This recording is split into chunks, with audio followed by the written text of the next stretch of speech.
Hello everybody, welcome back to our channel. আমি রিতম, আমি তৃষা, এবং আপনাদের প্রত্যেককে স্বাগত জানাই আমাদের এই চ্যানেলের আরেকটা নতুন ব্লগ দেখতে। এখন আমরা আছি কল্যাণী এক্সপ্রেসওয়েতে, আর আজকে আমাদের গন্তব্য কোথায় তৃষা? মুর্শিদাবাদ। একদমই তাই। আমি আর তৃষা এই নিয়ে তৃতীয়বার যাচ্ছি। যদি আমি খুব ভুল না করি, প্রথমবার বোধহয় তৃষা আমরা মতিঝিলে গেছিলাম, মতিঝিল ট্যুরিজম প্রপার্টিতে ছিলাম, সেই ভিডিও আছে আমাদের চ্যানেলে। দ্বিতীয়বার, যেটা আমার ভীষণ ভালো লেগেছিল, তৃষারও ভীষণ, একদম দ্বিতীয়বার আমরা গিয়েছিলাম সেই কাশিমবাজার প্যালেসে। অসাধারণ থাকবার ব্যবস্থাপনা। আর এই যে আগামী ধরুন মার্চ মাসে হোলির ছুটি, পয়লা বৈশাখ, গুড ফ্রাইডে, আমি জানি আপনাদের মতো অনেক মানুষ কিন্তু মুর্শিদাবাদে আসবেন।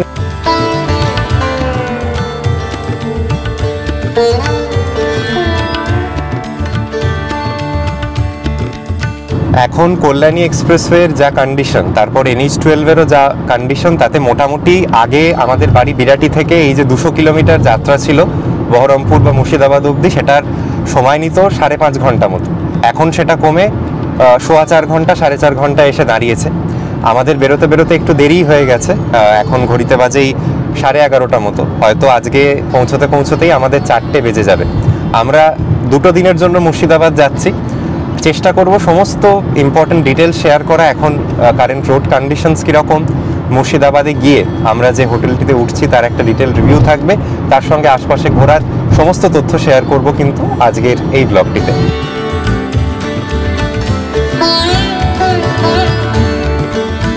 মুর্শিদাবাদ কিন্তু অত্যন্ত একটি জনপ্রিয় ট্যুরিস্ট ডেস্টিনেশন। যে কোনো উইকেন্ডে বা যে কোনো ছোট ছুটি ছাটায় আপনারা ইজিলি যেতে পারেন।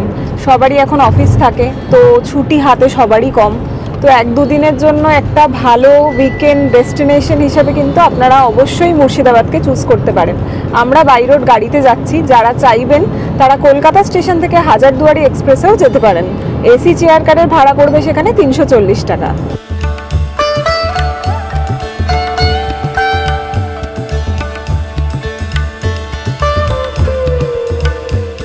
আপনারা যারা মুর্শিদাবাদে যাচ্ছেন এবং একটা ডে ট্রিপ করতে যাচ্ছেন, সেটা তো ঠিকই আছে। যেরকম তৃষা বলল, হাজারদুয়ারির এক্সপ্রেস ধরে অনেকেই দিনের দিনে মুর্শিদাবাদ ঘুরে চলেও আসতে পারেন আর কি। টাইমটা খুব ফেভারেবল, মাত্র 3.5 ঘন্টা সময় লাগে। গিয়ে একটা টোটো করে সমস্ত ঐতিহাসিক জায়গা ঘুরে আবার যে কোনো বিকেলে ট্রেন ধরে খুব সহজে কলকাতায় ফিরে আসা যায়। তবে যারা একটি দিনের জন্য ওখানে গিয়ে রাত্রিবাস করতে চাইছেন, তাদেরকে আমি আজকে যে হোটেলটি দেখাবো, আশা করি আপনাদের দেখে ভালো লাগবে। কারণ সবথেকে যেটা মেইন ব্যাপার হচ্ছে ওই হোটেলটার একদম যেটা হাজারদুয়ারি প্যালেস তার লাগোয়াই, মানে যেটা আগে মুর্শিদাবাদের ট্যুরিজমে কনসেপ্ট ছিল যে অনেক লোক বহরমপুরে গিয়ে থাকতেন, কারণ বহরমপুরে ভালো হোটেলের সংখ্যা বেশি এবং বহরমপুর থেকে মুর্শিদাবাদ ভ্রমণ করতেন। তবে আশা করি এই হোটেলটি যারা দেখবেন এবং ভবিষ্যতের দিনে যারা আসবেন ভাবছেন পরিবারকে নিয়ে, তাদের আর বহরমপুরে থেকে মুর্শিদাবাদ ঘোরার প্রয়োজন পড়বে না। একদম মানে কি বলবো, মেন লালবাগে থেকেই এবং প্যালেসের পাশে থেকে, সব থেকে বড় কথা, আপনারা কিন্তু অনায়াসে একটা দিন স্বাচ্ছন্দ্যে কাটাতে পারবেন। হোটেলটা ভীষণ ভালো লেগেছে। আমরা সেখানে যখন পৌঁছবো তার সমস্ত ডিটেলস শেয়ার করতে থাকবো আজকের ব্লগটিতে।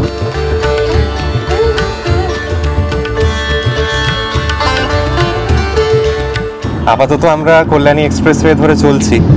গুগল ম্যাপস বলছে আমাদের ডেস্টিনেশন আর কি মুর্শিদাবাদের ওই হোটেলটি আরও 3 ঘন্টা 40 মিনিট নেবে পৌঁছতে, আরও 170 কিলোমিটার মতো।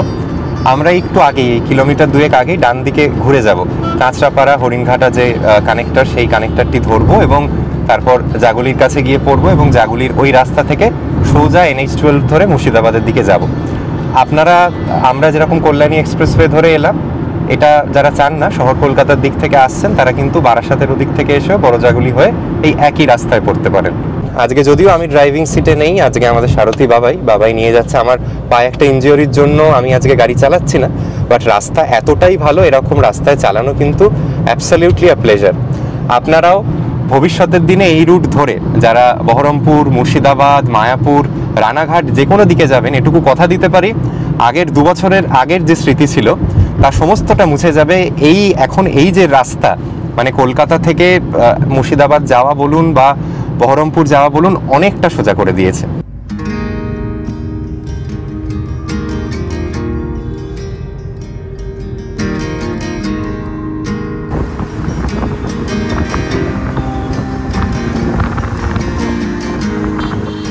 আচ্ছা, আমরা কাঁচরাপাড়া হরিণঘাটার কানেক্টরের রাস্তাটার একদম শেষ অংশে এসে পড়েছি।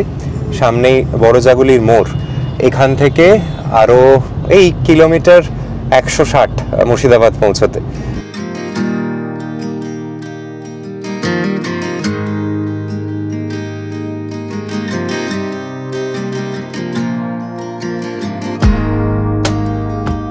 বড়জাগুলি থেকে এই কিলোমিটার 5 এগোনোর পরেই এই রুটের একমাত্র টোল পেয়েছি আমরা।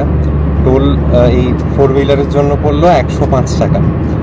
আর কিলোমিটার 12-13 এগোলেই এখন যেখানে আছি আমরা পাবো রানাঘাটের রেল ওভারব্রিজ, এবং কৃষ্ণনগর পৌঁছতে আরও মিনিট 40 নিতে পারে।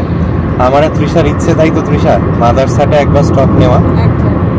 আগেরবার যখন আমরা মায়াপুর গেছিলাম দেখেছিলাম কোজি কুটিরে থেমেছিলাম, সেটাও ভালো ছিল, বাট মাদারসাটটা আরেকটু বেটার। দেখা যাক, একটু ডিরুট হবে, রাস্তার উল্টো দিকে যেতে হবে, বাট যাওয়ার চেষ্টা করব এবার।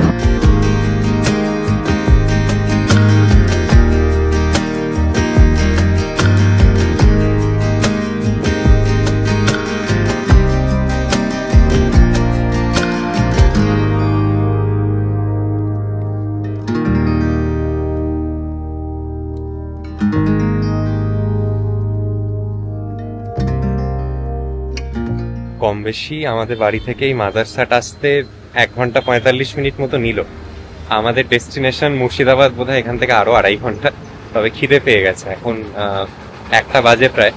তো হালকা কিছু খেয়ে নি, কারণ আমরা যতক্ষণে আমাদের হোটেলে গিয়ে পৌঁছবো ততক্ষণে বিকেল নেমে যাবে, তখন আর কি লাঞ্চ করবার সুযোগটুকু থাকবে না, হয়তো স্ন্যাক্স কিছু নিতে পারি। এই আমার পিছনে মাদারসাট, খুব সুন্দর পার্কিং এর ফেসিলিটি, ভালো পরিষ্কার টয়লেট পাবেন, এবং এর ভিতরের খাবার দাবারটা আমার বেশ ভালো লাগে। অনেকবার এসেছি, প্রত্যেকবারই ইকুয়ালি ভালো লেগেছে। দেখুন শীতকালে কি সুন্দর ফুল হয়েছে মাদারসাটের ক্যাম্পাসের ভিতরে। এখানে 2 হুইলার্স পার্কিং, এই বাইরে 4 হুইলার পার্কিং, ভিতরে আরো পার্কিং স্পেস আছে। আর যখন খুব ভিড় ভাট্টা হয় তখন এই বাইরেটাতেও ওনারা খাবার দাবারের ব্যবস্থা করে দেন। আর এখানে অ্যাকচুয়ালি একটা হাট বসেছে, মহিলারা হাটটা পরিচালনা করেন, নানা রকম জুয়েলারি, বাচ্চাদের খেলনা টেলনা বিক্রি হচ্ছে।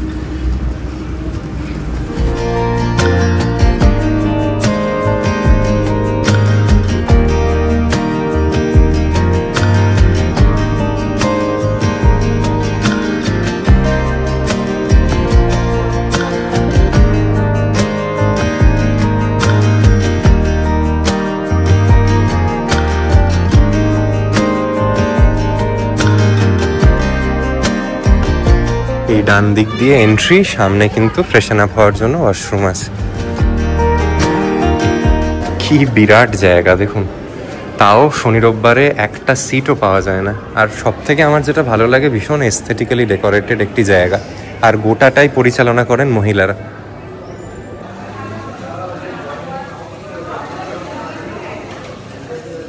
আর এই মাদারসাটের একটা বিশেষত্ব হচ্ছে রোবট দিয়ে খাবার সার্ভ হয়। আমরা কোনোবারই অবশ্য পাই না, রোবটটা গেল কোথায়। Enjoy your meal. I'm needing to complete a new task.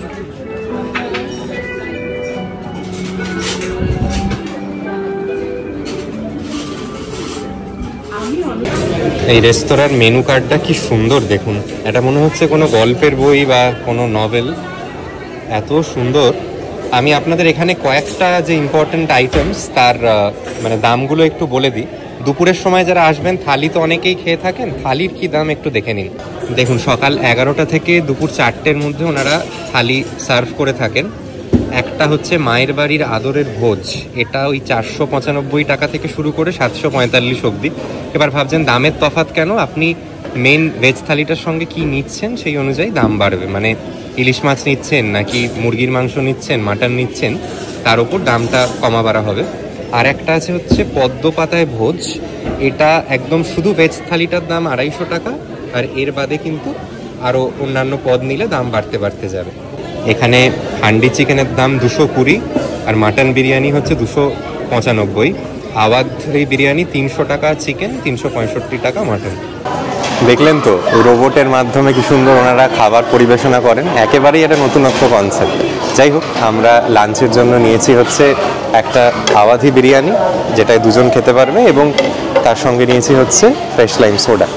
এখানের বিরিয়ানির স্বাদ আমাদের ভীষণ ভালো লেগেছিল, আগেরবার আমরা হান্ডি বিরিয়ানি খেয়েছিলাম, সেই জন্যই আবারও সাহস পেলাম আর কি।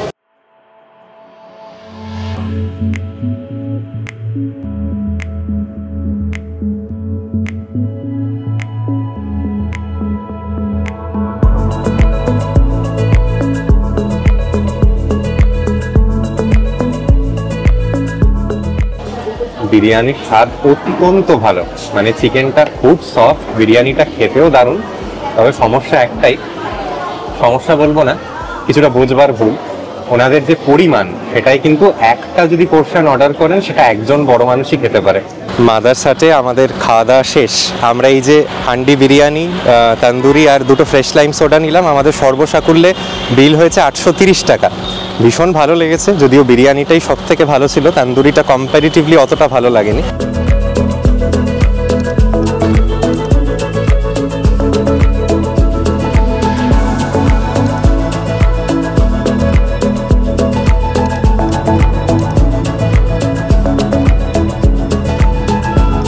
আমরা ক্রস করছি এমন এক জাংশন যেখান থেকে বাঁদিকে ভেঙে যাচ্ছে ভক্তি সিদ্ধান্ত সরস্বতী মার্গ, মায়াপুর যাওয়ার রাস্তা।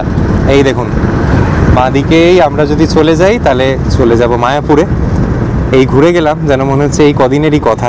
এই হচ্ছে সেই সিগন্যালটা, এখান থেকে আর হার্ডলি আধ ঘন্টা ন্যায় হচ্ছে মায়াপুরের মূল মন্দিরে পৌঁছতে।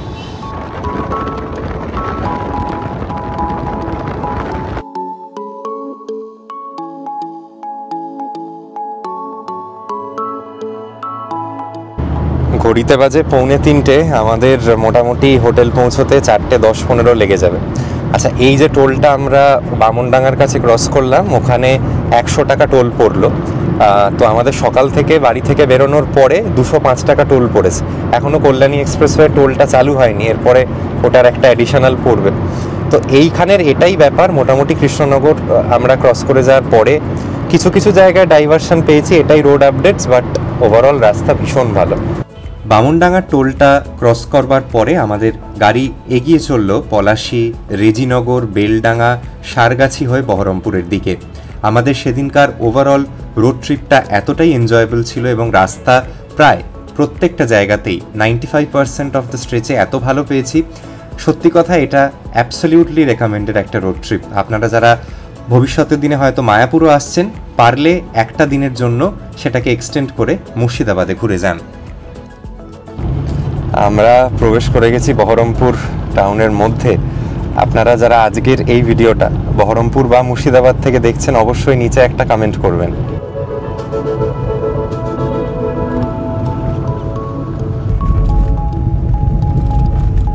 রোড ট্রিপ করতে করতে হুট করে বাঁদিকে তাকিয়ে এই ভাগীরথী নদীর ভিউ পেলাম।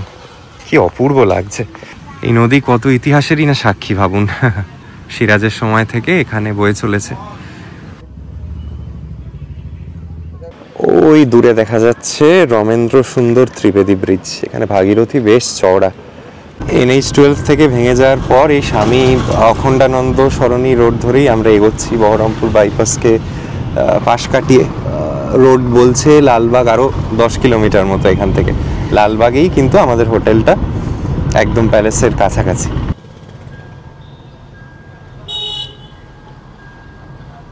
যে জন্য এত দূর আসা, 5 ঘন্টার যাত্রা শেষ করে পৌঁছে গেলাম হাজারদুয়ারি প্যালেস। আমাদের হোটেলের পাশ দিয়ে এলাম, তবে হোটেলটা পরে দেখাচ্ছি। মুর্শিদাবাদে এলে হাজারদুয়ারি না দেখলে সমস্তটাই অসম্পূর্ণ থেকে যাবে। এই সামনে হচ্ছে হাজারদুয়ারির টিকিট কাউন্টার, এবং যদি লাগেজ সঙ্গে থাকে ক্লোকরুমও এখানে পেয়ে যাবেন। 25 টাকা করে পার অ্যাডাল্ট টিকিট নিল। এই সামনে হাজারদুয়ারির গার্ডেন, দারুণ সুন্দর। আর এই দিকে মিউজিয়ামে এন্ট্রি করা যায়, এই টিকিটেই আপনারা এন্ট্রি করতে পারবেন যদি চান। এখন তো বলছে 5টা অবধি খোলা থাকে, এখন 4:15 বাজে। আর উল্টো দিকে এখানের বিখ্যাত ইমামবাড়া, যেটা পশ্চিমবাংলার সর্ববৃহৎ ইমামবাড়া। এদিকে বাচ্চেওয়ালি তোপ আছে, এদিকে ঘড়ি টাওয়ার, ক্লক টাওয়ার। অনেকেই বলেন এটাকে মুর্শিদাবাদের বিগ বেন বলা হয়।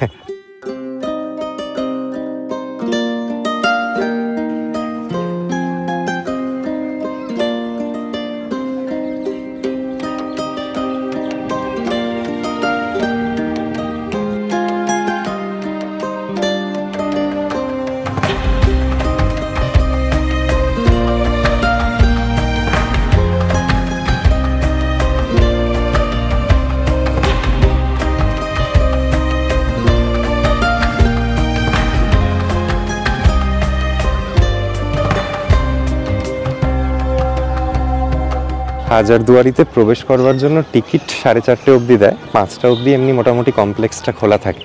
আর আপনারা যারা এই হোটেল প্যালেস ভিউতে থাকছেন সেখান থেকে পায়ে হাঁটা দিনে যতবার চাইবেন আসতে পারেন আর কি। পরে গিয়ে ভিতরে মিউজিয়ামটাও দেখতে পারেন।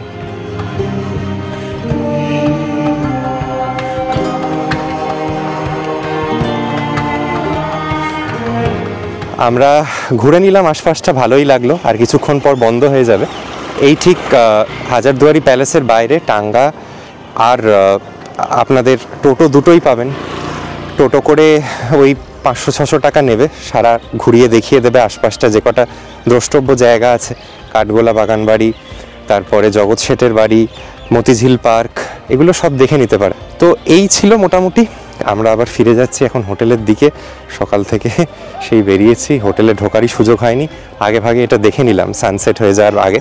আপনারা এতক্ষণ যারা ভিডিওটা দেখছেন, যদি ভিডিওটা দেখে কিছু ভালো লেগে থাকে অবশ্যই কিন্তু আমার এই চ্যানেলটি সাবস্ক্রাইব করতে ভুলবেন না। আমরা যে রাস্তাটিতে হেঁটে যাচ্ছি এই পিছন দিকটায় ছিল হচ্ছে হাজারদুয়ারির এন্ট্রান্স। একদম 2 মিনিট লাগছে হেঁটে। আর এই রাস্তাটার নাম হচ্ছে সিরাজউদ্দৌলা রোড, লালবাগে। এই সিরাজউদ্দৌলা রোডের এই সামনে যে উঁচু সাদা বাড়িটি দেখছেন, এটাই হচ্ছে আজকে আমাদের বাসস্থান, হোটেল প্যালেস ভিউ।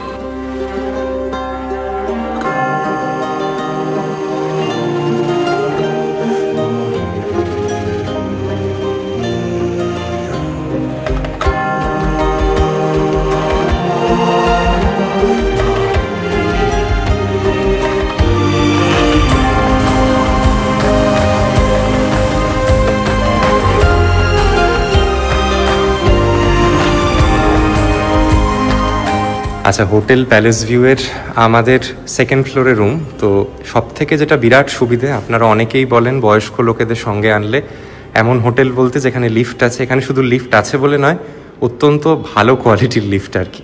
এটা হচ্ছে রুমের লবি এরিয়া, এখানটাতেও বসবার জায়গা আছে।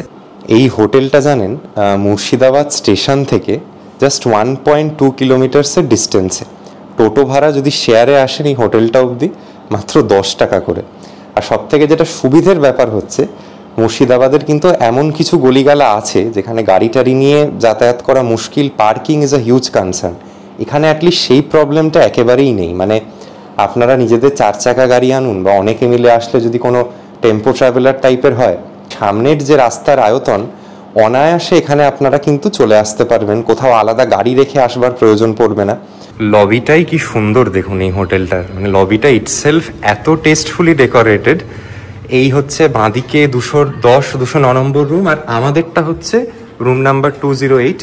আচ্ছা, আমাদের রুম নাম্বার 208-এ ঢুকেই এরকম কিছুটা এখানের সাজসজ্জা। রুমটিতে একটা বিরাট কিং সাইজের বেড আছে। এই বেডটার যে আয়তন, 3 জন বড় মানুষ আড়াআড়ি শুয়ে পড়লে অনায়াসে শুয়ে পড়তে পারেন। একজন বাচ্চা নিয়ে শুলে তো কোনো ব্যাপারই নয়। দুদিকে দুটো সাইড টেবিল মতো করা, আর ওনারা কিছু জিনিস কমপ্লিমেন্টারি দিয়েছেন, এই রুম টাইপটার সঙ্গে থাকে। এখানে দেখছি হচ্ছে অনিয়ন গার্লিক ফ্লেভারের কিছু স্ন্যাক্স, পেরি পেরি মশালা, ম্যাজিক, মানে নানা রকম স্ন্যাক্স আইটেম এরকম একটা বলে দিয়েছেন, বেশ ভালো লাগলো। এদিকে একটা অ্যাশট্রে, এদিকে বিরাট আকারের একটা আয়না, এটাকে আপনারা ড্রেসিং এরিয়া হিসেবে কনসিডার করতে পারেন। আর রুমটিতে পাখা, এসি দুটোই আছে। আর এদিকে যদি দেখেন, এদিকে আছে হচ্ছে একটা বিরাট সাইজের টিভি, সেট টপ বক্স তো আছেই, রুমটিতে ওয়াইফাই আছে, দুটো হ্যাঙ্গিং লাইট। এদিকে দিয়েছেন ওনারা ইলেকট্রিক কেটল, আর তার সঙ্গে চা কফি বানানোর সমস্ত রকম সরঞ্জাম। আর এদিকে দুটো চেয়ার প্লাস এদিকে একটা চেয়ার, এটাকে আপনারা স্টাডি ডেস্ক হিসেবে কনসিডার করতে পারেন। এদিকে একটা বিরাট আকারের ওয়ার্ড্রপ, তাতে আপনাদের সমস্ত মাল ধরে যাবে, নিচে আবার জুতো রাখবার মতো জায়গা। আর এই রুমের বোধহয় সব থেকে সুন্দর অংশ যেটা, সেটা হচ্ছে এই রুমটার টয়লেট। টয়লেটটা কি সুন্দর শুধু দেখুন, যেরকম বড় সড়ো সেরকম পরিষ্কার। একদম ওয়েস্টার্ন টয়লেট থেকে শুরু করে ডান দিকে বড় আয়না দিয়ে বেসিন, এদিকে একটা স্নানের আলাদা জায়গা, এখানে হ্যাঙ্গার্স, আর কি সুন্দরভাবে সাজানো টয়লেটটা। আর টয়লেটে কিন্তু সমস্ত রকম কিট আছে, মানে সেটা সাবান, শ্যাম্পু, বডি ওয়াশ, যা ভাবতে পারেন, ডেন্টাল কিট, শেভিং কিট, এমনি ছোট সাবান, সমস্ত কিছু দিয়েছেন রুমের সঙ্গে।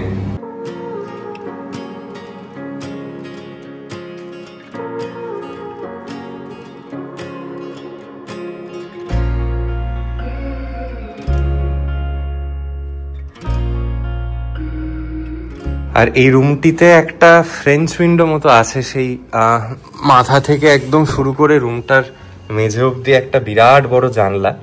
তবে এই জানলাটা থেকে জাস্ট সিটি ভিউ আর কি, এখান থেকে কিন্তু এই রুমগুলো থেকে হাজারদুয়ারিটা দেখা যায় না, রুফটপ সেকশন থেকে দেখা যায়, সেটা দেখাবো। সামনে এই যে মেন রোডটায় আমরা দাঁড়িয়েছিলাম, এইটা হচ্ছে সেই রাস্তাটা দেখা যাচ্ছে একদম ঘর থেকে।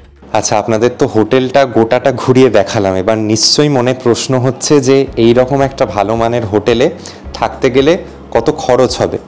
আপনাদের একটু গুছিয়ে বলে দিই, এখনও তো যেহেতু হোটেলটা আন্ডার কনস্ট্রাকশন, শুধু সেকেন্ড ফ্লোরের এই 15টা রুমই অপারেশনাল।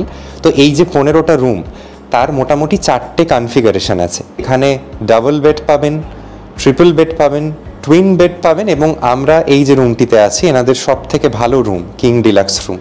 এখানের ডাবল বেডের ভাড়া শুরু হচ্ছে 2800 টাকা প্লাস 12% জিএসটি থেকে। একদমই এই হোটেলের যদি স্ট্যান্ডার্ড ধরেন, আমি বলবো দামটা কমই। এছাড়াও যেগুলো একটু বড় ডাবল বেড সেগুলো 3400 প্লাস জিএসটি। আমরা এই যে রুমগুলোয় আছি, কিং বেড প্রিমিয়াম রুম, সব থেকে ভালো রুম, এগুলোর ভাড়া হচ্ছে 4800 প্লাস জিএসটি।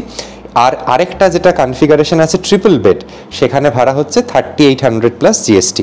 আর যেটা টুইন বেডের কনফিগারেশন আছে সেটারও ভাড়া 3400 প্লাস জিএসটি।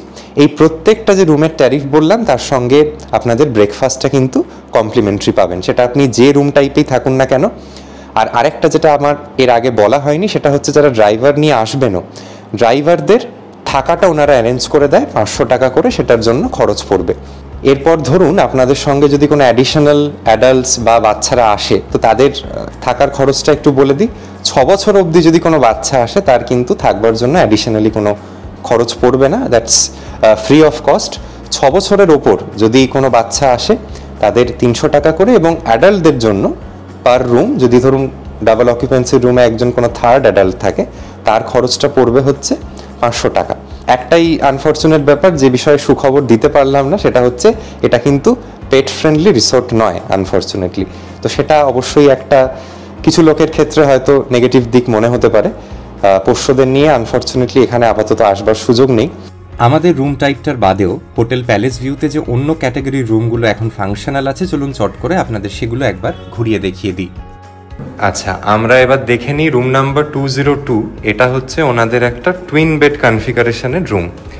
এই রুমটির ভাড়া হচ্ছে 3400 প্লাস 12% জিএসটি। রুমটার অ্যামিনিটিস আমাদের রুমটার মতনই, এখানে ইলেকট্রিক কেটল থেকে শুরু করে 3 রকম চা, কফি এসব তো পাবেনই। আর একটা যেটা মূল তফাতের জায়গা, সেটা হচ্ছে আমাদেরটায় বড় কিং সাইজ বেড ছিল, এখানে মোটামুটি 2টো টুইন বেড। এদিকে টিভি, এদিক থেকে বাইরের রাস্তাটা দেখা যায়, পরে দেখাচ্ছে। এদিকে একটা বড় আয়না, আর এটা হচ্ছে তার সঙ্গে রুমের লাগোয়া বাথরুম।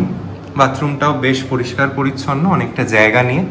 আর যেটা বারবার কালকে বলছিলাম যে ওনাদের এই চয়েস অফ টাইলস বাথরুমে, এটা বেশ ভালো লাগছে, এই জিনিসটাকে আরো প্রিমিয়াম করে তুলছে। আচ্ছা, এই হোটেলের যে রুমেই উঠুন না কেন, সেটা যে ট্যারিফেরই হোক, যেটা কমন একটা অ্যামিনিটির জায়গা, সেটা হচ্ছে যে এই রানিং ওয়াটার, যেটা হট রানিং ওয়াটার, সেটা সকাল 5টা থেকে রাত 12টা আপনারা পাবেন। আলাদা করে ওই সবসময় গিজার চালিয়ে রাখা বা গিজার চালিয়ে আধ ঘন্টা ওয়েট করা, ওই ঝামেলাটা নেই। আর প্রত্যেকটা রুমে যেটা থেকে ইউনিক হচ্ছে, এনাদের রাউটার আছে। তো রাউটারের যেটা হয় কি সমস্যা, যদি একটা কমন লবিতে থাকে ব্যান্ডউইথটা ডিভাইড হয়ে যায়, এখানে রুম স্পেসিফিক রাউটার। আর এখানে কিন্তু এই স্মার্ট ফ্যানের একটা ওনারা ব্যবস্থা রেখেছেন। তো এগুলো একটা কমন অ্যামিনিটিস, যে ঘরেই যাই না কেন এরপরে মানে বুঝে নেবেন যে সমস্ত ঘরেই কিন্তু এই জিনিসগুলো আপনারা পাবেন আর কি। আচ্ছা, এবার আমরা দেখে নিই রুম নাম্বার 205। আমার মনে হয় এই হোটেলের সব থেকে পপুলার কনফিগারেশন এটাই হবে, যারা ফ্যামিলি বা একটা কাপেল হিসেবে আসছেন। এই ঘরগুলোর ভাড়া 2800 টাকা প্লাস 12% জিএসটি। তো এইটা হচ্ছে ঘরের এন্ট্রেন্স, বাঁদিকে ওয়াশরুম। ওয়াশরুমের প্যাটার্নটা ওই আগের সবকটা রুমের মধ্যে একেবারে একই রকম, অ্যামিনিটিসের কোনো পরিবর্তন নেই। এখানে মোটামুটি একটা কুইন সাইজের বেড, আর তার পাশে একটা স্টাডি ডেস্ক, দুদিকে 2টো সাইড টেবিল। আর অ্যামিনিটিস আর বারবার বলে রিপিট করছি না, একই রকম সমস্ত কিছু পাবেন। আর এদিকে রোড ফেসিং ওই এরকম একটা এই বড় ফ্রেঞ্চ উইন্ডো, এই যে দেখুন এরকম টাইপের। আমাদের রুম থেকেও যে ভিউটা মোটামুটি ছিল একই রকম আর কি। আর এই হচ্ছে রুমটা। আর আরেকটা জিনিসও যেটা নোটিসেবলি চোখে পড়লো, সেটা হচ্ছে প্রত্যেকটা এই বেডের দেখবেন দুপাশে reading light plus USB type সির পোর্ট আছে আর কি। তো শুধু আপনার কাছে কেবলটা থাকলেও আপনারা চার্জ দিতে পারেন। তো আমি জানি ভবিষ্যতের দিনে যারা আসবেন, এটাই বোধহয় সব থেকে প্রেফার্ড চয়েস অফ অ্যাকোমোডেশন হবে। এটা ওই 2800 টাকা প্লাস 12% জিএসটি, মানে ওই 3100 টাকার আশপাশে গিয়ে দাঁড়াবে টাকাটা। তো ভালো, বেশ পরিষ্কার পরিচ্ছন্ন, একদম নিট অ্যান্ড ক্লিন। ওয়ার্ড্রোব পেয়ে যাবেন, ইলেকট্রিক কেটল পেয়ে যাবেন, সব মিলিয়ে কিন্তু খুব সুন্দর একটা রুম। আচ্ছা, এবার আমরা দেখছি রুম নাম্বার 212। এটা ওনাদের প্রিমিয়াম ডিলাক্স রুম। রুম ক্যাটাগরিগুলো মাথায় রাখবেন, তাহলে যখন ফোনে কথা বলবেন আইদার রুম নাম্বারটা কোড করতে পারেন বা রুম টাইপ। এটাও একটা ডাবল বেড কনফিগারেশনেরই রুম, কিন্তু রুমটা আর একটু বড় এবং এটার ভাড়াটাও একটু বেশি। এটার কস্ট হচ্ছে 3400 প্লাস 12% জিএসটি। একটু দেখে নিন। এই রুমটার যেটা বারবারই বলছিলাম, অনেকটা বড় জায়গা, একটা ঢুকে সরু লবি মতো এরিয়া, তারপরে এখানে হচ্ছে বেডটা। আর এই বেডটাও ওই রকমই। এটা কি কিং বেড না কুইন বেড? এগুলো বোধহয় কুইন বেডই। হ্যাঁ, কুইন বেডই। আর ওই একই কনফিগারেশনটা, একই রকম, অ্যামিনিটিসও সব একই রকম। এদিকে আবার একটা ওয়ার্ড্রপ পেয়ে যাবেন, স্টাডি ডেস্ক আর লাগোয়া টয়লেট। হ্যাঁ, ওয়াশরুমটাও আরেকটু বড়, আরো আলো ঝলমলে। তো যারা আরেকটু হাত পা খেলিয়ে থাকতে চান, বাজেটের কনস্ট্রেন্ট অতটা নেই, তারা কিন্তু এই 3400 এর রুমটাও নিতে পারেন। এই রুমটা ওভারঅল দেখতেও খুব সুন্দর লাগলো। আচ্ছা, এবার আমরা দেখে নিচ্ছি রুম নাম্বার 216। এটা একটা ট্রিপল বেড কনফিগারেশন। এটার ভাড়া হচ্ছে 3800 টাকা প্লাস 12% জিএসটি। অসাধারণ রুমটা, এত পরিষ্কার পরিচ্ছন্ন, এত সুসজ্জিত, ঢুকেই ভালো লাগছে। মানে আমি যে কটা রুম দেখলাম, আমাদের রুমটার পরে সব থেকে সুন্দর এই রুমটাই। কিন্তু এখানেও দেখুন কনফিগারেশনটা বুঝিয়ে দিই। বাঁদিকে ওয়ার্ড্রোব, একটা কুইন সাইজের বেড, একটা সিঙ্গেল বেড, অ্যামিনিটিস সব একই রকম, সেই স্মার্ট ফ্যান, স্মার্ট টিভি। এদিকে দুটো বসবার মতো চেয়ার, একটা ড্রেসিং এরিয়া, আর এই হচ্ছে ওয়াশরুমটা। ওয়াশরুমটাও বেশ পরিষ্কার এবং স্পেশিয়াস। আচ্ছা, আমাদের ভিডিও দেখে এখানে যারা ভবিষ্যতের দিনে আসবেন, তাদের এই হোটেল কর্তৃপক্ষ থেকে একটা অফার এক্সটেন্ড করা হচ্ছে। অবশ্যই ফোনে বুকিংয়ের সময় বলবেন যে রিতমের ভিডিও থেকে দেখে এখানে ফোন করছি। তো তারা কি করছেন, তারা আপনাদের জন্য যদি দুরাত্রির আপনারা বুকিং করে আসেন, থার্ড নাইট স্টে যেটা, সেটা কমপ্লিমেন্টারি দেবে। সেটা অ্যাক্রস রুম টাইপস, মানে সবচেয়ে দামিটার ক্ষেত্রেই নয়। ধরুন আপনি সে যদি 2800 টাকার ঘরটাতেও আসেন, আপনাদের থার্ড ডে অফ স্টেটা ফ্রি হবে। তো সেটা হোটেলের তরফ থেকে আপনাদের দেবে। আর এর বাদেও যারা ধরুন ওয়ান নাইটের জন্য আসছেন কোনো কারণে, তারাও বলবেন যে রিতমের ভিডিও দেখে বুক করব বা রিতমের ভিডিও দেখে নাম্বার পেয়েছি। তো ওনারা অবশ্যই কিন্তু কিছু ডিসকাউন্ট এক্সটেন্ড করবে all through out the year. সেটা পরিমাণে কম বা বেশি হতে পারে ডিপেন্ডিং আপন সিজন, বাট কিছু না কিছু কিন্তু ডিসকাউন্ট থাকবে আপনাদের জন্য। যখনই এখানে ফোন করবেন বুকিংয়ের জন্য বা এনকোয়ারির জন্য, অবশ্যই এটা বলবেন যে রিতমের ভিডিও দেখে জানতে পেরেছি।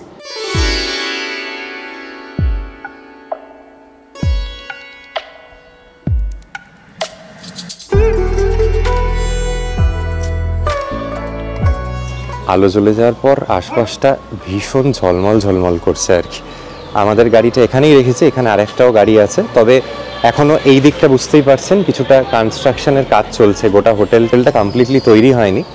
যখন সমস্তটা তৈরি হয়ে যাবে তখন এই ভিতরেই কিন্তু সব গাড়ি, হোটেলে যে কজন বোর্ডার আসবে সবার গাড়ি এখানেই থেকে যাবে। বাট এখন এই আপনাদের দেখিয়ে দিই, এই তো হোটেল, এখানে আমরা গাড়িটা রেখেছি। ঠিক রাস্তার উল্টো দিকেই ওনারা একটা টেম্পোরারি পার্কিং স্পেস নিয়েছে। তো সেখানেই কিন্তু বাড়তি অন্যান্য যে গাড়ি আসছে সেগুলো থাকছে রাস্তার ওদিকটা করে। এই হোটেল প্যালেস ভিউয়ের যে নাম, তার নিচেই লেখা আছে হচ্ছে হিস্ট্রি হোটেল অ্যান্ড হ্যাপিনেস আর কি, এটাই ওনাদের মোটো। আর এই ঢোকবার যে ঠিক মেন গেট, তার পাশে কিন্তু একটা সিকিউরিটি রুম আছে, সিসিটিভি সার্ভিলিয়েন্সে থাকবে আপনাদের গাড়ি বলুন বা অন্যান্য কে ঢুকছে বেরোচ্ছে। এনাদের শুধু যে হোটেল রুম তা তো নয়, এখানে বহু মানুষ আসেন কিন্তু ওনাদের রেস্তোরাঁটায় আসতে আর কি। তো বার্থডে পার্টি অ্যারেঞ্জ হয়, অনেকে আইবুড়ো ভাত করে এখানে। এই চত্বরে এত ভালো হোটেল তো খুব একটা নেই। এই ওপরেই ফার্স্ট ফ্লোরেই মানে রেস্তোরাঁর অংশটা, সেটা আপনাদের নিয়ে যাব। ওখানটা কীরকম, ওখানে কী কী খাবারের অ্যারেঞ্জমেন্টস আছে, সেগুলো ধীরে ধীরে আপনাদের দেখাতে থাকবো আজকের এই ভিডিওটায়।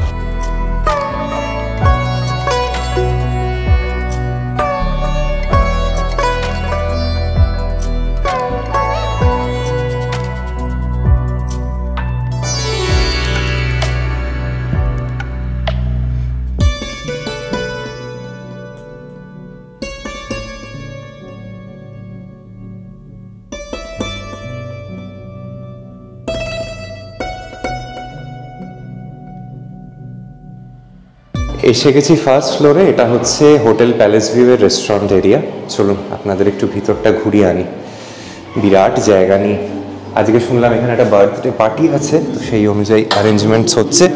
তার আগে আপনাদের একটু ঘুরিয়ে দেখিয়ে দিই এইরকম কিছুটা। প্রচুর টেবিল চেয়ার আছে, খুব সুন্দরভাবে সাজানো।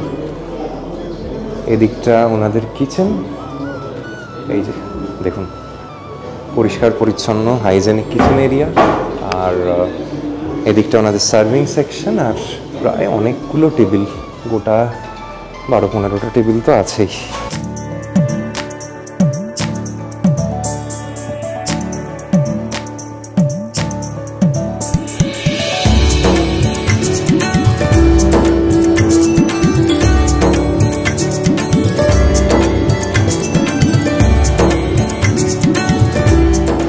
আমরা এসছি ইভিনিং স্ন্যাক্স করতে, সেই দুপুরে মাদারসাটে খেয়েছি আর খাওয়ার সুযোগ হয়নি।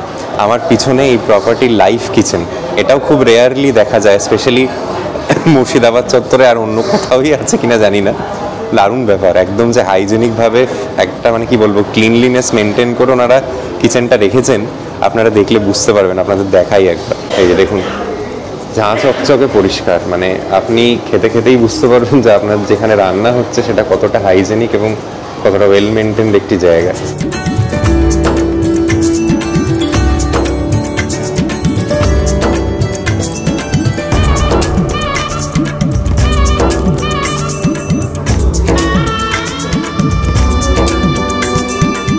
আমরা মানে শুরু করলাম ইভিনিং স্ন্যাক্স হচ্ছে ট্যাংরা স্টাইল চিলি চিকেন খেয়ে। অসাধারণ খেতে, অসাধারণ, মানে হট করে মনে হলো যেন মুর্শিদাবাদ থেকে চায়না টাউনে ট্রান্সফার হয়ে গেলাম। দারুণ। এখানে যারা চাইনিজ খাবার খেতে ভালোবাসেন খুব ভালো অ্যারেঞ্জমেন্ট পাবেন। আমরা ইচ্ছে করে সাধারণত তো সব জায়গায় গিয়ে চিকেন পকোড়াটা খাই, তো ওনাদের বলেছিলাম যে 2-3 রকম কিছু মানে চাইনিজ মানে ইভিনিং স্ন্যাক্স যদি অ্যারেঞ্জ করে দিতে পারেন। দারুণ। আমি তো একটা প্রথম খাবারটা খেয়েই ছিটকে গেছি, হেব্বি খেতে।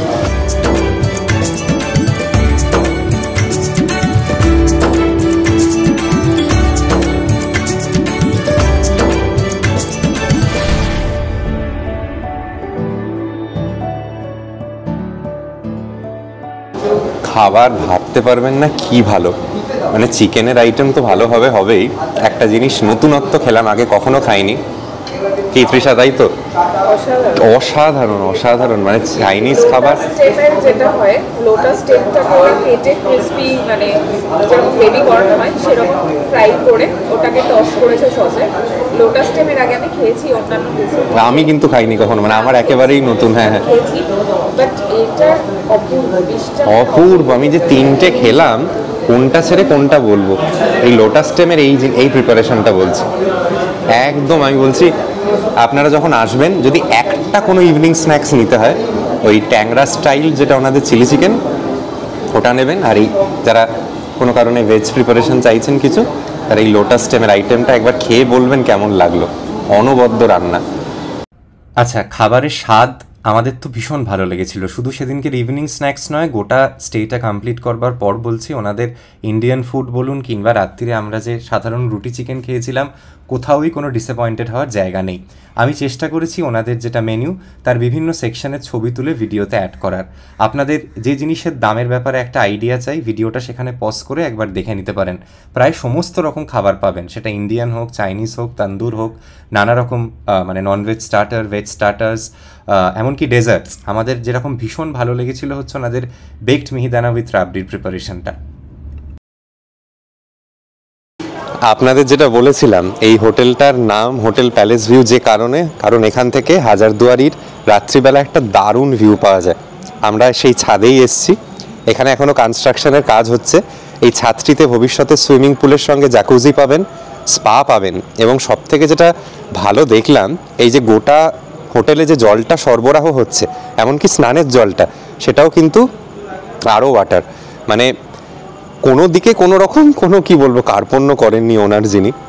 এত টেস্টফুল একটা প্রপার্টি, মানে এরম হোটেল না, মানে লোককে বলতেও একটা মনে শান্তি লাগে, যেখানে এসে কারুর খারাপ লাগবার কিচ্ছু নেই।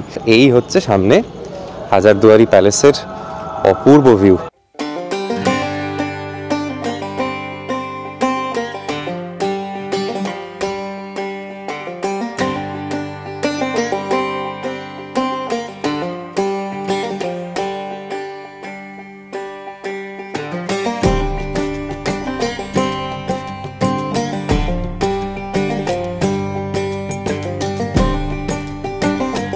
আচ্ছা, আমরা তো ছাদ থেকেই অপূর্ব ভিউটা পেলাম। এরপরে যখন আপনারা আসবেন এই বিল্ডিংয়ের 3rd এবং 4th ফ্লোরে, যখন রুমগুলো রেডি হয়ে যাবে, তখন কিন্তু আপনারা রুমের বারান্দা থেকেই এই পিছনে হাজারদুয়ারির প্যালেসটা দেখতে পারবেন। রাত্রির বেলা জাস্ট দারুণ লাগছে, যদিও মোবাইলের ক্যামেরা এতটা জাস্টিস করতে পারবে না, কারণ খানিকটা তো দূরত্ব আছে, প্লাস খুব ডিম লাইট। তবে আমরা খালি চোখে যা দেখলাম, একটা দারুণ ভিউ আর কি, খুব খুব সুন্দর। ছাদ থেকে আশপাশের এই গোটা মুর্শিদাবাদ সিটিরই, জানি না কতটা বুঝতে পারছেন, খুব সুন্দর একটা ভিউ আছে। এবং এখান থেকে যেটা ভাগীরথীর মানে নদীর তীর আর কি, ওখানে সৌন্দর্যায়ন করা, লোকে অনেকে গিয়ে বসে বিকেলটা, সেটাও কাছে, মানে কতক্ষণ নেবে টোটোতে, হার্ডলি মিনিট 10 পথ।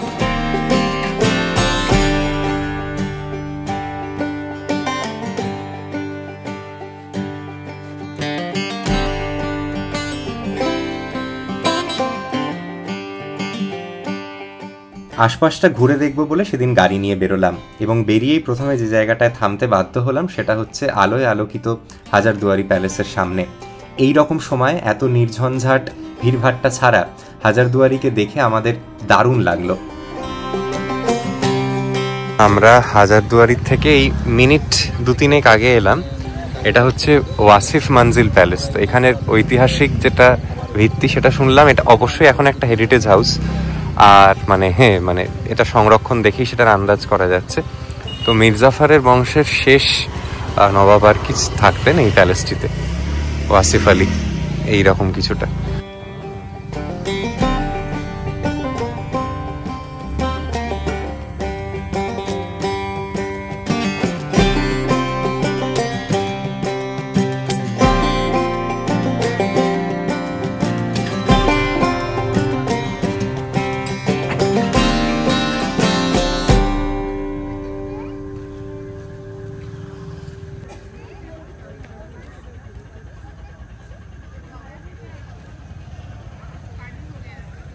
এই দেখুন আমাদের সামনে হচ্ছে ঘন্টাঘর।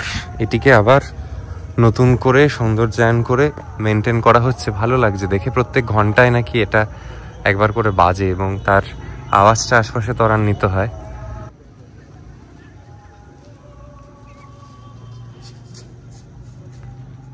আমরা এই যে সার্কিটটায় আছি আর কি, এই দিকটাই ওয়াসিফ মঞ্জিল প্যালেস থেকে এই ঘন্টাঘরের মধ্যে এখানের যারা লোকাল ওনারা তো নিশ্চয়ই ভালোই জানবেন, বলছিলেন যে এখানে সব মির্জাফরদের বংশধরদের বাস আর কি।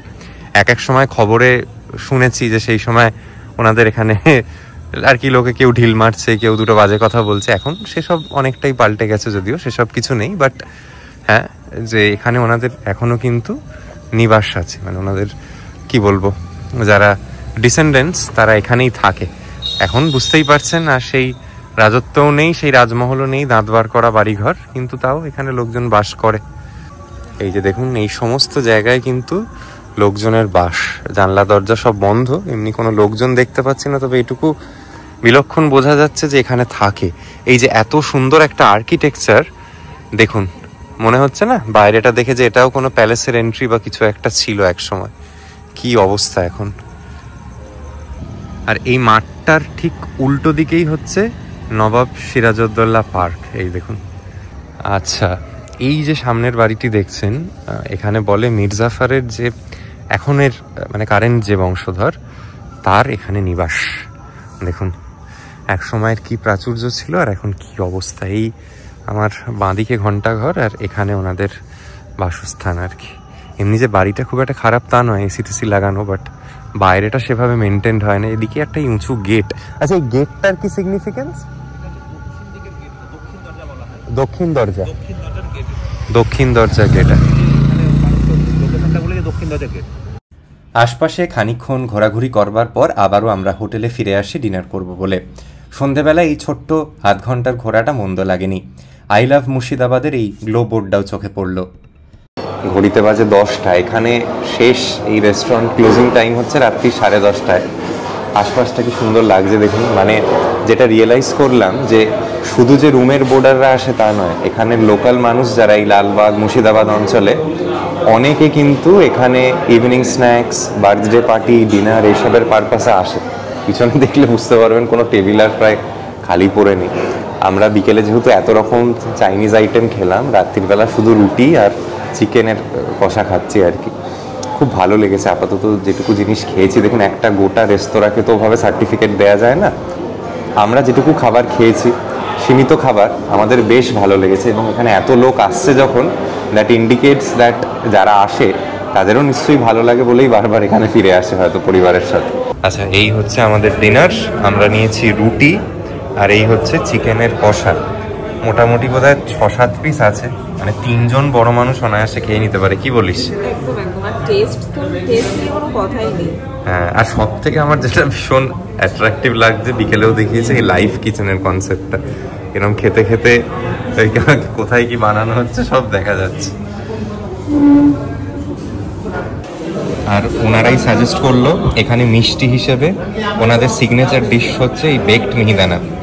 তো আমি লোভ সামলাতে পারছি না, কারণ আমি একজন মিষ্টি প্রেমী মানুষ। খেয়ে জানাবো আপনাদের কেমন লাগলো।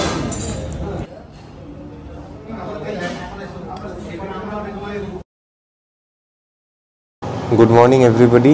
আজকে আমাদের মুর্শিদাবাদের দ্বিতীয় দিন এবং হোটেল প্যালেস ভিউতে আপনাদের কালকেই যেরকম বলছিলাম, আপনারা যে রুমই নিন না কেন, প্রত্যেকটি রুমের সঙ্গে কিন্তু কমপ্লিমেন্টারি ব্রেকফাস্ট থাকে। যদিও এখনও ওনাদের কোনো ব্রেকফাস্ট বাফে জাতীয় কনসেপ্ট নেই, কারণ সদ্য ইনগ্রেশন হয়েছে, মানে কখনো রুম ভর্তি থাকছে, কখনো কম রুম অকিউপাইড থাকছে। তো ওনারা কিন্তু একটা সেট মেনিউ ব্রেকফাস্ট যেটা সাধারণত হয়ে থাকে সেটা রাখছেন।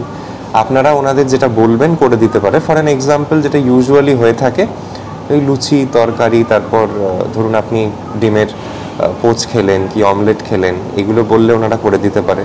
যারা ধরুন সেটা প্রেফার করেন না, তারা ব্রেড বাটার নিতে পারেন, তার সঙ্গে ডিম নিতে পারেন। তো এই জাতীয় ওনাদের বললে ওনারা অ্যারেঞ্জ করে দেবে, বা যাদের রুটি লাগলো রুটি, তো so on and so fourth.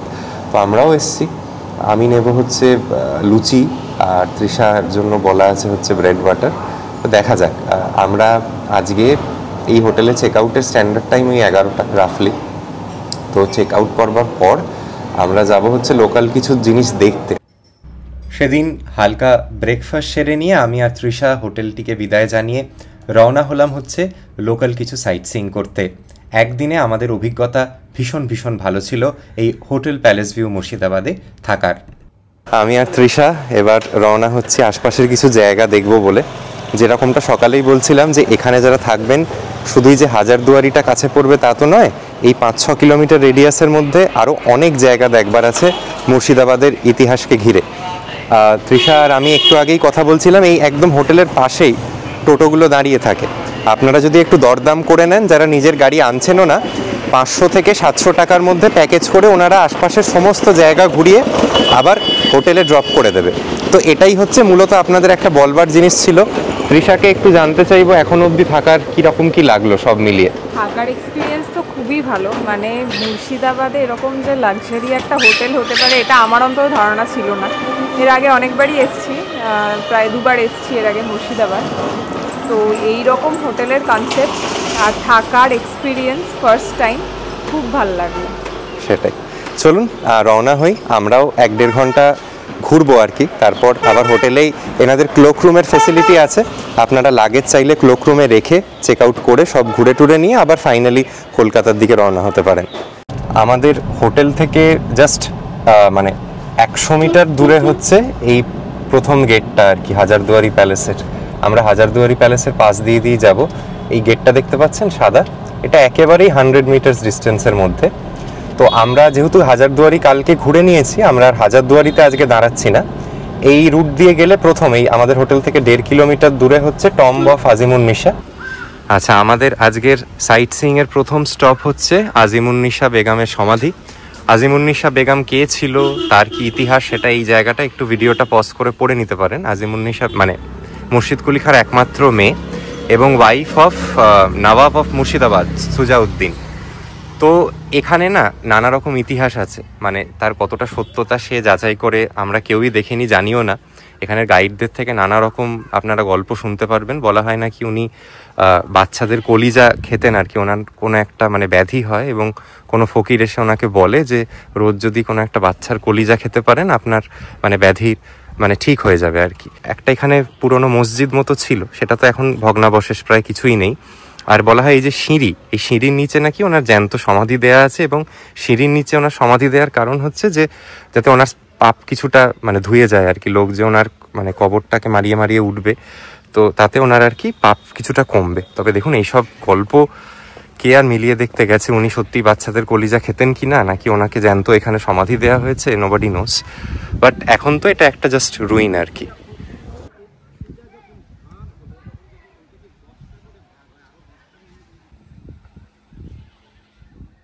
এই আমার উল্টো দিকে জাফরগঞ্জ মস্ক, আর রাস্তার ওপারে হচ্ছে 1100 কবর। মীর জাফরের পরিবারের যারা আর কি লোক, তাদের এখানে কবর দেওয়া হয়েছে, ঐতিহাসিক স্থল।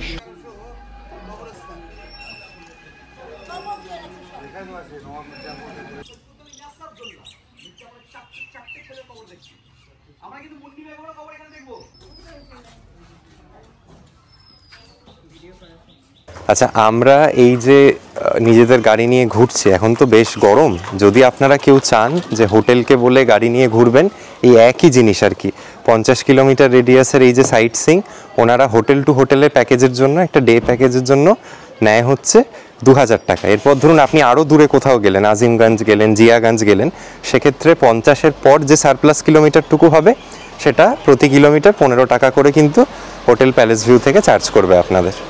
জাফরগঞ্জের সিমেট্রি আর মস্কের থেকে আবার ওই 100-200 মিটার এগিয়ে হচ্ছে নসিপুরের রাজবাড়ি। দারুণ সুন্দর, মানে পুরনো বাংলার যে রাজবাড়ির একটা ধাঁচা, সেটা এখানে এলে ভালো দেখতে পারবেন, এবং মেনটেনেন্সটা ঠিকঠাক হয়। এখানে প্রবেশ মূল্য আছে, ফ্রি অফ কস্ট এন্ট্রি নয়, 20 টাকা করে এন্ট্রি ফিজ নিল। আমার যেটা সব থেকে ভালো লাগছে হচ্ছে কতটা সুন্দর মেনটেনেন্স এখনো।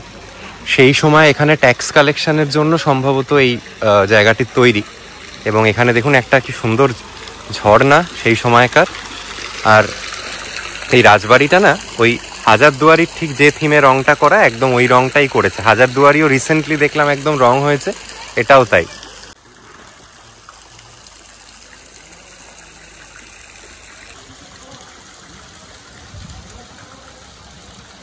প্রতিষ্ঠাতা রাজা দেবী সিংহের বাড়ি। ইনি ছিলেন ইস্ট ইন্ডিয়া কোম্পানির দেওয়ান। বাংলা, বিহার, উড়িষ্যা 3টে স্টেটের খাজনার দায়িত্বে ছিলেন। জোর জুলুম করে খাজনা কর আদায় করতেন বলে ইতিহাসে দেবী সিংকে কুখ্যাত ডাকাত দেবী সিং নামে পরিচিত। যে 76-এ যে মন্বন্তর যে দুর্ভিক্ষ নাম শুনেছেন, সেই দুর্ভিক্ষ সম্পর্কে কথা বলছি। সামনে হনুমানজি দর্শন করুন, এটা বজরংবলীর মূর্তি, পায়ের নিচে মহিলা আদরের স্ত্রীকে বধ করছেন, হাতে গন্ধমাদ পাহাড়, নিচ থেকে উপর পর্যন্ত একটা সিঙ্গেল পাথর কেটে তৈরি, কোনো জয়েন্ট নেই। আসুন ছবি তুলবেন। প্রথমে ফাঁকা গার্ডেন বা জায়গার উপরে যে স্ট্যান্ড বাই যে লোহার থামগুলা পোতা রয়েছে দেখেছেন, এই যে 4টে থাম দেখুন, 4 কোনায় এখনো পোতা রয়েছে। এখন তো ধরুন ইলেকট্রিক সিস্টেম ছিল, 250 বছর আগে কোনো ইলেকট্রিক সিস্টেম ছিল না। থামগুলা ছিল 4 কোনায় পরস্পর, গ্যাস লাইটে লাইট জ্বলতো, শ্বেত পাথর বাঁধানো ছিল, কাচের ঘর ছিল। লখনৌ থেকে এক বাইজি আসতো, হীরাবাই, যার নাম শুনে নেবেন। এখানেও সেই হীরাবাই বাইজি ডান্স করতো 1 ঘন্টায়, যার 5000 স্বর্ণ মুদ্রা ডিম্যান্ড। আর যে জায়গার উপর দিয়ে হেঁটে আসছেন, এই জায়গাটাকে ভালো করে দেখে রাখুন। এই জায়গাটাকে বর্তমানে বলা হয় জানেন নাথ মন্দির, মানে যাত্রা গান হয়। কিন্তু দেবী সিং এ আমাদের এখানে আগে কি হতো জানেন, দরবার হতো বা বিচার হতো। আর বিচারে যখন কাউকে শাস্তি হতো বা ফাঁসির হুকুম হতো, ফাঁসি ঘরে ফাঁসি। এখানে অনেক সিরিয়ালের শুটিং হয়েছে, অনেক সিনেমা শুটিং হয়ে গেছে। কিছুদিন আগে বেহুলা হলো, প্রফুল্ল সিরিয়াল, এক যে ছিল রাজা, অরিজিৎ সিং এর গানের অ্যালবাম। বেহুলা কোম্পানির আলপনা দেখুন এখনো রয়েছে। বেহুলাতে সামনে সোজা তাকাবেন, ওই যে একটা বড় ঘর, টিনের গেট, এখনো রিপেয়ারিং এ কাজ চলছে। নিচে যে ঘরটা দেখেছেন, ওটা ছিল কায়েতখানা বা জেলখানা বলা হয়। যে প্রজারা খাজনা না দিতে পারতো, ট্যাক্স না দিতে পারতো, দেবী সিং এর বিরুদ্ধে যারা যেত, এই নিচের ঘরে তাদেরকে ধরে এনে বন্দি করে রাখা হতো। এখানে বিচার হতো, আর বিচারে ফাঁসি হলে এই ঘরে ফাঁসি দিত। এটা ফাঁসি ঘরে ঢুকতো। বহু পুরোনো দিনের একটা চেন যখন টাঙানো রয়েছে, ভাবছেন এটা কোনো নতুন চেন, তা না, বহু পুরোনো দিনের চেন। 3টে চেন ছিল, চেনের সাহায্যে দড়ি বাঁধা হ্যাঙ্গার সিস্টেম ছিল। আর এই কোনা থেকে যে কোনা পর্যন্ত যে পায়ের নিচে যে স্ল্যাব বসানো রয়েছে, এখানে স্ল্যাব ছিল না, নিচে ছিল কুয়ো, মানে কাঠ থাকতো। মানে দড়িটা যখন গলায় পুড়িয়ে দিত, কাঠটা টানলে ফাঁসি কাটে ঝুলে যেত। ফাঁসি দেওয়ার পর এই কুয়োতে লাশটা পড়লে সুরঙ্গ পথ দিয়ে নদীতে চলে যেত। 17 বছর আগে আপনাদের মতো বেড়াতে এসে একটা বাচ্চা ছেলে দেখতে এসে কুয়োতে পড়ে গিয়ে মারা যাওয়ার ফলে আবার দ্বিতীয়বার যাতে অ্যাক্সিডেন্ট ঘটতে না পারে, এটা প্রশাসন থেকে শুরু করে বন্ধ করে দেয়। বিশ্বের সুন্দরী হীরাবাইয়ের ছবি দেখে নেন। যে হীরাবাইয়ের নাম শুনে এসছেন, যে হীরাবাইয়ের হাইট কত ছিল জানেন, 6 ফুট 2 ইঞ্চি লম্বা। লখনৌর নাম করা ড্যান্সার বাইজি হীরাবাই। অরিজিনাল হীরাবাইয়ের ছবিটা দেখে নেন। অরিজিনাল হীরাবাইয়ের ছবিটা নষ্ট হয়ে যাওয়ার পর পাশের ছবিটা কম্পিউটার ছবি নতুন করে করা হয়। এটা ওয়ারিং হেস্টিংস এর ছবি, ওয়ারিং হেস্টিংস। আর এই ছবিটা রাজা দেবী সিং, যার বাড়ি দেখতে এসেছেন, বাড়ির মালিক প্রতিষ্ঠাতা রাজা দেবী সিং, যাকে ইতিহাসে কুখ্যাত ডাকাত দেবী সিং নামে পরিচিত। দেবী সিং এরই ভাইয়ের ছবি কীর্তিচাঁদ সিং, এটা ভূপেন্দ্র নারায়ণ সিং। আর ইনাদের অষ্টম পুরুষ বংশধর জীবিত আছেন। এ বাড়ির মালিক কলকাতা বালিগঞ্জ গোল পার্কে থাকেন, তার নাম রঞ্জয় সিং। ভাবছেন এটা সরকারি, তা না, ব্যক্তিগত মালিকানা। আপনারা টিকিট কাটছেন, টিকিটের মাঝে ঠাকুর বাড়ি চলছে। এই যে মন্দির দর্শন করে নেন, হিন্দুদের 33 কোটি দেবতার রামচন্দ্র দেবের মন্দির, 33 কোটি দেবতার মূর্তি, ভিতরে আছে সোনার রাম সীতা।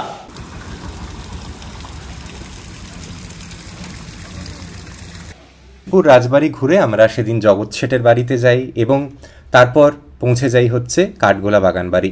তবে জগৎ শেঠের এই যে বাড়িটি দেখছেন সেটা ওনার আসল বাড়ি ছিল না।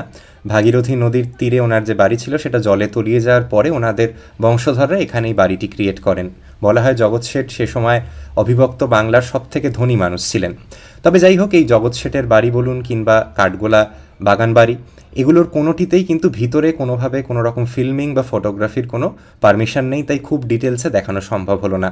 একটাই ছোট্ট উপদেশ দেব, সেটা হচ্ছে যারা ইতিহাসে সেভাবে দখল নেই বা যাদের ইতিহাসের ব্যাপারে সেভাবে ধারণা নেই, তাদের কিন্তু এই জায়গাগুলির যদি মাহাত্ম্য বুঝতে হয় একটা গাইডের সাহায্য নেওয়া উচিত।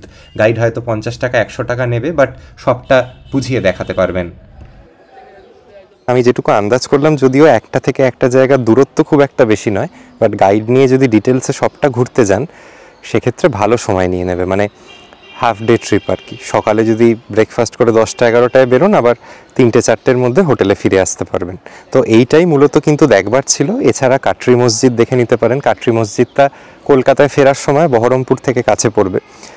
ওখানে আরেকটা ক্যানন আছে, ওগুলো দেখেই নিতে পারেন। খুব দূরে নয়, এখান থেকে এই সার্কিটটার থেকে 4-5 কিলোমিটার দূরে আর কি। আর ওদিকে আবার ভাগীরথীর ওই পারে গেলে তো আরও নানা জিনিস দেখবার আছেই। তো আমরা আজকে মূলত সাইট সিইংটা এখানেই শেষ করছি। আজকে এখানে দাঁড়িয়ে, এই কাঠগোলা বাগান বাড়িতে দাঁড়িয়ে আজকের ব্লগটা শেষ করছি। আশা করি আমার সঙ্গে মুর্শিদাবাদ ঘুরে আপনারাও এনজয় করলেন এবং ভবিষ্যতের দিনে পরিবার বন্ধুবান্ধবদের সঙ্গে আপনারা যখন আসবেন, সবথেকে যেটা ইম্পর্ট্যান্ট সবার ক্ষেত্রে একটা জিনিস, যে একটা ভালো হোটেলের হদিশ, সেটা আপনারা পেলেন আজকের এই ব্লগটিতে। যদি ব্লগটা শেষ পর্যন্ত দেখে এনজয় করে থাকেন তাহলে অবশ্যই ভিডিওটা শেষ করে দেওয়ার আগে আমার এই চ্যানেলটি সাবস্ক্রাইব করতে ভুলবেন না। ভালো থাকবেন, আসছি নতুন ভ্রমণ কাহিনী নিয়ে খুব শীঘ্রই। Till then, take care.